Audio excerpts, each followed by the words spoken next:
Hi class, I wanted to do a video this week on your second applications of integration. If you think about last week, we covered area between two curves. So this week we want to talk about, instead of area, we want to expand on it and talk about volume. Alright, so we're going to talk about something called volume of a solid of revolution. Some of these can get a little tricky. Your homework this week is on the shorter side. I think it's 11 problems because these problems can take a while to set up. Alright, anyways, so I want to talk first about the disk method today, and then we'll talk about the washer method a little bit after. Alright, so here are the objectives. So I want to find the volume of solid revolution in the disk method, and I want to find the volume of solid revolution later on using the washer method.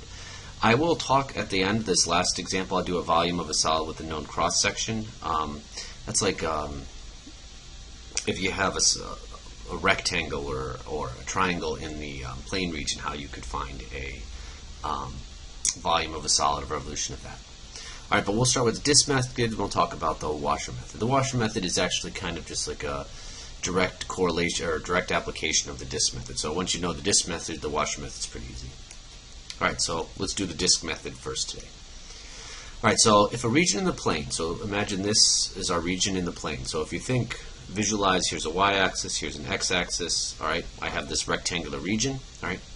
The resulting solid, alright, so if it's revolved, you take this region and you revolve it around the x-axis, right? That resulting solid is called a solid of revolution, is what this looks like here. So if we took that plane region here, here's the region, and we revolved it around the x-axis, alright, we get a solid of revolution. And this line here is called the axis of revolution, right? The simplest such one that we see right here is a right circular cylinder or a disk. It looks like a disk, you know, right, which is formed by revolving a rectangle, which we see here, about an axis adjacent to the side of the rectangle, so it's touching it, right? So we see here, we actually have a formula for the area of a rectangle, and we also have a formula for the volume of a disk. So if you think about what this section was called, it was called the volume of a solid of revolution. Alright, anyways, the volume of this disk, we take the area of the disk, we multiply it by the width of the disk. It's just pi, the radius squared, times the width, alright?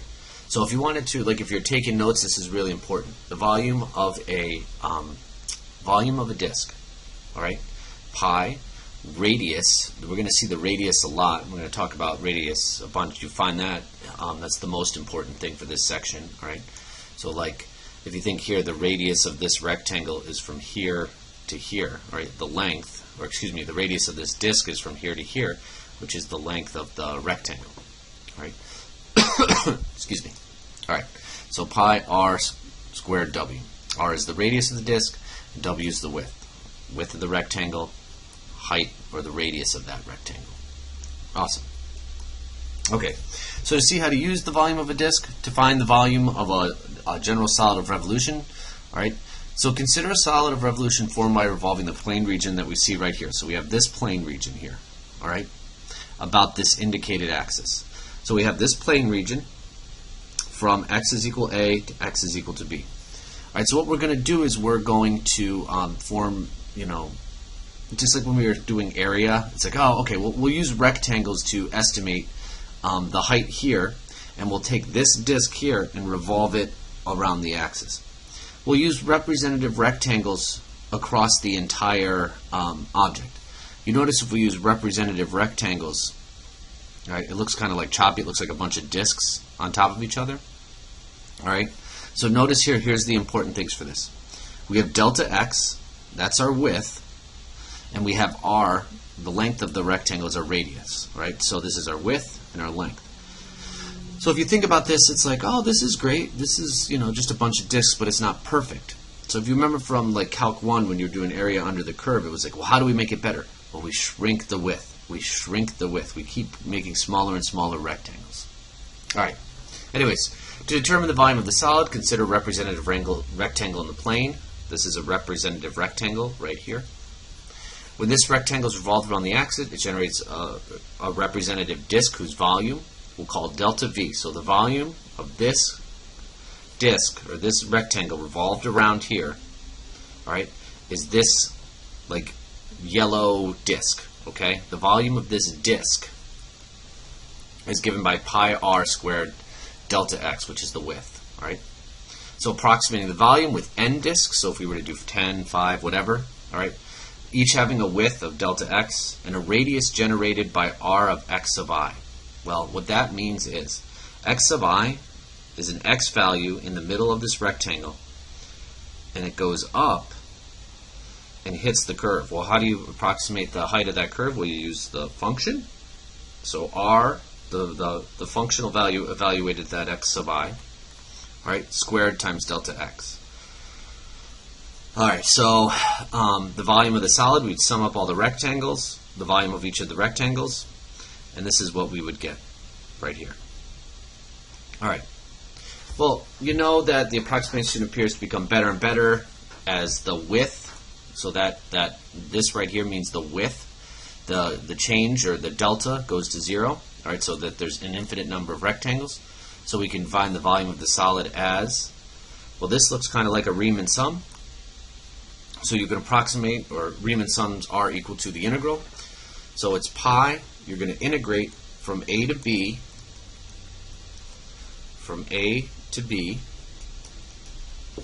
all right, of the radius squared, and dx we know is just our delta x. All right, so the disk method looks like this, all right? Pre-calculus formula, representative element, new integration formula. All right, so you see the key here is you don't need to worry about the width, all right, of these rectangles because it's shrinking, it's going to 0, so we use delta x, or excuse me, dx for that. But you need to know the radius, all right? Well, the radius is just the functional value. So if you know the function is that r of x value. All right, let's do some examples in a second. All right, so a similar formula can be derived when you do it vertically, all right, or the axis of revolution is vertical, so and I will do an example of that in a little bit. So you can have a horizontal axis, all right. If you see here, your delta x, you have dx, or you could have a vertical axis. So you'll see an example of like revolving around the x-axis or revolving around the y-axis, okay. All right, so x-axis a to b dx, y-axis from c to d dy. All right, let me walk you through some simple examples. All right, so find the volume of the solid formed by revolving the region bounded by the graph of f of x is equal to the square root of sine of x and the x-axis between 0 and pi. All right, and we're going to revolve about the x-axis. Oops, sorry. All right, so let me show you the solution for this. All right, you're going to notice that the graph of this, and when you do your homework, it'll give you some of the graphs. Some of them you'll have to draw yourself. All right, is incredibly important. All right, so from the representative rectangle in the upper graph, you can see the radius of the solid. So here's the graph of square root of sine of x from 0 to pi. The radius, if you look back in our formula, r of x, the radius, which is the most important, is just given by the equation of the graph. So I want to take this graph here, all right, this area bounded here, this like light blue area, and revolve it around the x-axis. And when you do, if you look at the solid of revolution, you get like what looks like an egg. All right. Well, so using that r graph is the radius. All right, so r of x is the equation for the graph. Let's apply this disk method. All right, so the volume of the solid of revolution is pi. And we're going to integrate from a to b the radius squared dx. Well, if you look back here, a to b is going to be from 0 to pi, and my radius is just going to be that sine of x. All right, so pi, don't forget the pi on the outside. 0 to pi, the square root of sine of x. Well, this is awesome. The square root and square cancel. So you have this, all right, and this is incredibly easy to integrate. We know that sine of x integrates directly as negative cosine of x. So when you plug these in, you know, cosine of pi is -1, negative becomes positive, minus cosine of 0 is 1, so minus becomes +1. And that area, or excuse me, that volume of that solid of revolution is just 2 pi. So if you look here, the actual calculus is not hard at all. What's hard was maybe setting it up, okay? But if you go back and you look at the graph kind of dictates it from a to b, 0 to pi, and then I've got the equation as a proxy for the radius. Okay, let's talk about the washer method next, and then we'll do some more examples. All right. So the disk method can be extended to cover solids of revolution with holes. All right. All right. By replacing the representative disk with the representative washer. So, like if you look here, suppose I have this this area in a plane, and notice how it does not touch the axis of revolution. All right. If I were to revolve this right here, like around that axis of revolution, as you can see down here, you'd get a little hole in it. All right, and that's why you get this washer. So the washer is formed by revolving the rectangle about an axis shown here. Well, if you look here, this is important. The width is the same, right? And if you remember, our width ended up being the dx in the integral. All right, we have 2 radiuses. Now we have the top radius, and then we have the bottom radius of this. So if lowercase r and r, lowercase r is the inner radius, uppercase r is the outer radii of the washer, and w is the width, and the volume generated by is given by the volume of the washer now. And before it was just pi times r squared w, but here it's just pi times the outer radius squared minus the inner radius squared times w. All right, so if you look here, if you have something like this, all right, so to see how this concept can be used to find the volume of a solid of revolution, all right, let's consider a region bounded by this outer radius up top here, all right, that looks like a straight line, and the inner radius, lowercase r of x, is the bottom. All right, so if you look at the figure here, if you were to take this from A to B and revolve it around this axis of revolution here, this is what you would get. And you'd have a big gaping hole in the middle of it. All right? You know what this kind of looks like? It kind of looks like a lampshade. All right? This is what you would get when you would revolve this around that axis. All right, so it's actually pretty easy. If the region is revolved about the axis of revolution, the volume of the resulting solid is given by, well, it's just an extra part. Pi looks the same. All right? A to B, this is around the x-axis, by the way. You take the outer radius squared, you subtract away the inner radius squared, dx. All right?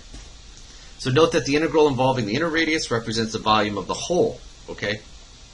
And you're just subtracting it away from the outer one. So really what you're doing is you're finding the volume of this entire solid if you were to take this line and whoop, or go around, and then you're subtracting away the volume of this inner part here when it goes whoop, all the way around.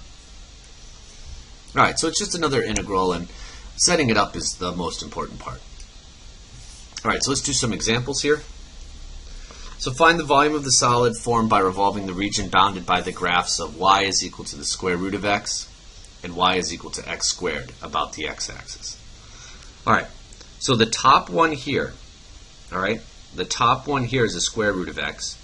The bottom part here is x squared, all right? And it looks like they touch at the origin 0, 0 and the point 1, 1. So the top curve is the top radius. Well, the top radius is given by the square root of x. The bottom curve, all right, that's the bottom radius, the inner radius, and that's given by x squared. So if you were to take this and revolve it around the x-axis, this is the resulting shape you would get. All right, so let's find the volume of this shape. That's what we're trying to find here, the volume of this guy right here. All right, so you can see the outer and the inner radii as I've described up here. Outer, inner. So the outer is the square root of x. The inner is x squared. So the outer radius is square root of x. The inner radius is x squared. So integrating between 0 and 1, because if I go back between x is equal to 0 and x is equal to 1, and applying it right into this formula, it looks like this. So pi from a to b, 0 to 1, outer radius, which is the square root of x squared, minus the inner radius, which is x squared, and then don't forget to square it, dx. All right, that's our width. Okay. All right, so if you simplify this, square root of x squared is just x squared squared is x to the fourth. This is incredibly easy to integrate, just integrates like that. When you plug these in, you get 1/2 minus 1/5, all right, which is 3/10, and then times pi, the volume, let me go all the way back, of this shape right here by our integration here is just 3 pi over 10. And that's it. So if you look here, the actual calculus isn't hard. This is not a hard integral.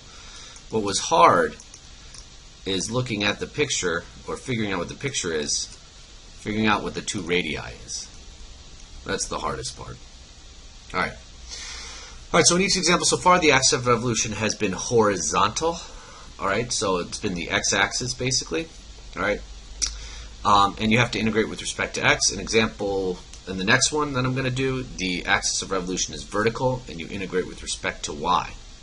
All right. In this example, you're going to see we're going to need two separate integrals to compute the volume. And actually, I'm doing this problem vertically, or excuse me, horizontally. And if you were to revolve it vertically, you would get a very different shape. Okay, so how you revolve it around the axis produces different shapes. All right, so if you look at this, find the volume of the solid formed by revolving the region bounded by the graphs of y is equal to x squared plus 1. So here's the graph of y is equal to x squared plus 1. Y is equal to 0. That's here, right here, that's the x-axis. X is equal to 0, that's the y-axis. And x is equal to 1, that's this vertical line right here. So it's taking this blue region and we're going whoop, right around the y-axis. And the shape would look like this. All right. If you look back here, I said we're going to need two separate integrals to compute this region. Well, if you look here where x is equal to 1, right here, if I were to integrate this bottom part of it here, this is literally would look like a rectangle getting revolved around. So that would actually just look like the disk. But then this part up here is a little bit different. Here we just have one radius, all right? There's the bottom radius is 0, all right, because if you were to subtract away from here, you'd get 0. The top radius is 1. But if you look up here in this top area when you revolve it around, the inner radius, r, is given by, if I were to solve for y here, so I subtract 1 and square root, the inner radius here would be the square root of y minus 1. And the outer radius here would be 1, because the x value is 1. All right? So it's a little weird, but you're looking at it now in terms of y. All right? So between, for the bottom part, between y is 0 and 1, the radius is 0, the inner radius, and the outer radius has a distance of 1. Between 1 and 2, the outer radius has a value of 1, but the inner radius is this curve here. Okay. All right, so for the region shown in this figure here, all right, the outer radius is simply r is equal to 1. All right. However, there is no convenient formula that represents the inner radius. All right. So when y is between 0 and 1, the radius is 0, but when it's between 1 and 2, the inner radius, that lowercase r, is determined by this equation, which implies when I solve for x, so I minus the 1 over, and then I square root, it's the square root of y minus 1. All right, so I have two parts to it, right? The radius in terms of the y variable here. All right, so if you look back here, what this is implying, it's the inner radius. Okay, so the inner radius between 0 and 1 is 0, and then between 1 and 2, it's this curve here. All right, so using the definition of the inner radius, you can find the two integrals the following way. All right, so between 0 and 1, the outer radius is 1, the inner radius is 0.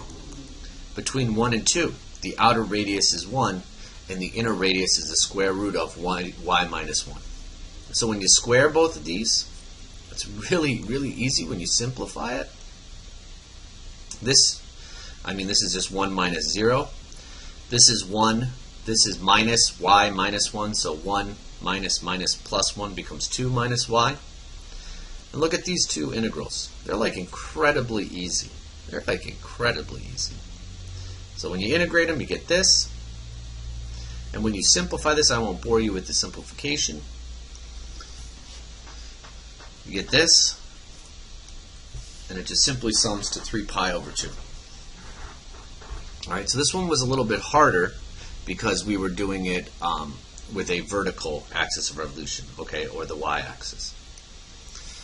Alright, so note that the first integral, alright, that integral from 0 to 1, 1 just represents the volume of a right circular cylinder with radius 1 and height 1. Right, that's just a very simple disk. That was really easy. Alright, and that portion of volume could have obviously been determined without calculus. Alright guys, I know this was a little bit lengthy video and there was a lot going on with all these examples, but the two most important formulas, and I'll get back there for you, are this one first, alright, that's when you just have 1 up here, alright, just 1. And then if you have the washer and you have 2 curves, you're going to need this one. Alright guys, I will put up another video with some more examples, and your homework is on the shorter side. It is just 11 questions, and good luck.